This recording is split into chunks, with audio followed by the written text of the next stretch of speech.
Aku udah coba diet ini itu, tapi kok nggak pernah berhasil ya. Kalimat di atas pasti sudah sering banget kamu dengar, atau bahkan alami sendiri. Jangan khawatir, kamu nggak sendirian. Faktanya lebih dari 80% orang yang memulai diet gagal dalam 3 bulan pertama. Kenapa bisa begitu? Nah, di video kali ini, gue Mint, mau ngebahas rahasia diet sukses tanpa tersiksa ala gue. Gue yakin dengan tips yang gue kasih, lo semua bisa dapetin badan ideal, dan yang terpenting, sehat. Yuk, kita bedah sama-sama. Banyak yang gagal diet karena mindsetnya udah salah dari awal. Misalnya, niatnya diet cuma karena mau muat masuk ke baju lama buat kondangan minggu depan. Atau, gara-gara ngeliat temennya pada diet, jadi latah ikutan. Padahal, diet yang bener itu bukan kayak lari sprint, coy. Diet itu kayak maraton, butuh waktu dan proses. Jadi sebelum mulai diet, tanyain dulu ke diri sendiri. Gue mau diet buat apa sih? Kalau cuma buat ngejar penampilan sesaat, ya jangan heran kalau cepet bosen dan balik lagi ke kebiasaan lama. Mindset yang bener itu diet buat hidup lebih sehat dan berkualitas dalam jangka panjang. Ini nih, kesalahan fatal yang sering banget gue temuin. Banyak yang tergoda sama diet ekstrem, kayak cuma makan buah seharian, ngilangin nasi dari kehidupan, atau puasa ekstrem tanpa pengawasan ahli gizi. Emang sih, berat badan mungkin turun drastis di awal. Tapi coba deh, lo lakuin itu selama sebulan. Sebulan aja. Yang ada, lo malah jadi lemes, gampang sakit. Dan yang paling parah, begitu balik makan normal, berat badan lo malah naik 2 kali lipat. Istilah kerennya, yo-yo diet. Ingat, tubuh kita ini suan mesin yang bisa dipaksa kerja rodi. Butuh nutrisi yang seimbang, bukan satu jenis makanan doang, benang.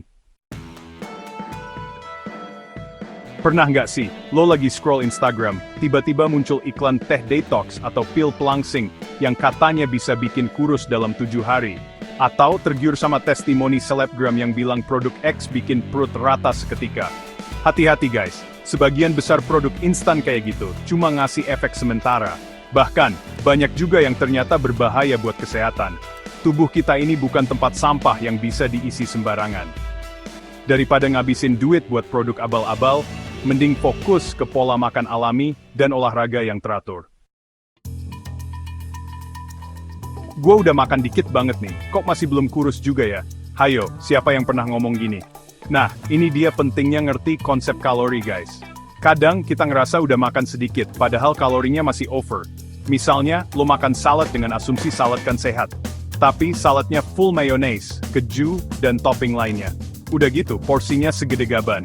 Ya, sama aja bohong dong. Makanya penting banget buat belajar basic kalori in and out.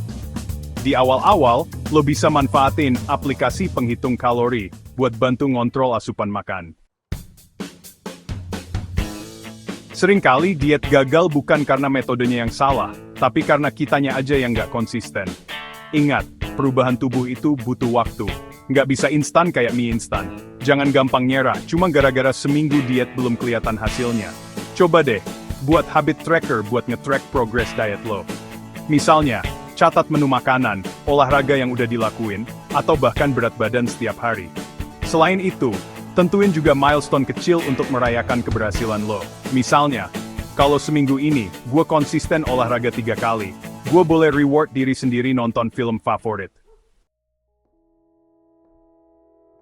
Gimana guys? Udah mulai tercerahkan tentang rahasia diet sukses tanpa tersiksa? Ingat, diet itu ibarat perjalanan jauh. Kalau lo salah ambil rute, pasti capek di jalan dan akhirnya berhenti. Tapi kalau lo tahu peta yang benar, perjalanan jadi lebih lancar dan hasilnya memuaskan. Di bab selanjutnya, kita bakal bahas langkah demi langkah bagaimana lo bisa diet sukses tanpa harus tersiksa. Mulai dari menentukan jenis diet yang tepat buat lo, menyusun menu makan sehat dan enak, sampai tips olahraga yang gak bikin cepet bosan. So, stay tune terus ya di channel gue, Mint. Dan jangan lupa aktifkan tombol lonceng biar nggak ketinggalan update terbaru.